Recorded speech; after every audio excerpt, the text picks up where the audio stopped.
पवन सिंह बन गए उप मुख्यमंत्री बिहार का। जी हाँ दोस्तों, अभी ये बात को मजाक में बनाया जा रहा है क्योंकि वोट होने से पहले सभी का कहना ये था कि बीजेपी पार्टी से पवन सिंह को मंत्री बनाया जाएगा और वह या तो मंत्री बनाया जाएगा, उप मंत्री बनाया जाएगा या किसी पद पे रखा जाएगा, लेकिन पवन सिंह को यहाँ पे यूज करके छोड़ दिया गया। ये सारी बातें पवन सिंह के जो विरोधी लोग हैं उनका कहना है और ये बात मैं भी अगर सोचूं तो मेरा भी यही कहना है कि जिस तरीके से पवन सिंह ने रोड शो किया और इतनी सपोर्ट किया और इतनी रैलियां की बीजेपी के लिए, तो उनको कुछ ना कुछ बनाना चाहिए था कि नहीं चाहिए था? आप लोग कमेंट में बताइएगा।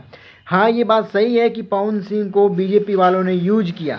वो अलग बात है कि अगले 5 साल के बाद में वो एमपी में खड़े होंगे या नहीं होंगे, वो तो बात की बात है। लेकिन अभी उनको फिलहाल में सच में कुछ ना कुछ पद पे रखना चाहिए था, सच में कुछ उनको बनाना चाहिए था, जो कि बिल्कुल भी नहीं हुआ। उप मुख्यमंत्री सम्राट चौधरी बीजेपी से बना दिया गया है और मुख्यमंत्री के रूप में नीतीश कुमार को रखा गया है। आप लोग क्या सोचते हैं, पवन सिंह के साथ में जो ये हुआ वो बिल्कुल सही हुआ कि गलत हुआ? कमेंट में अपनी राय जरूर दीजिएगा। और जितने खेसारी भैया के समर्थक हैं और वो पवन सिंह के विरोध कर रहे हैं और कह रहे हैं कि पवन सिंह को मुख्यमंत्री नहीं बनाया गया, बिल्कुल गलत किया, तो बिल्कुल सही बात है जो बोल रहे हैं, बिल्कुल सही बात है। और ऐसा नहीं होना चाहिए था क्योंकि उनको किसी ना किसी पद पे रखा जाना चाहिए था, क्योंकि ये सत्य और सच बात है। वीडियो अच्छी लगी हो तो शेयर ज़रूर करें। Thank you.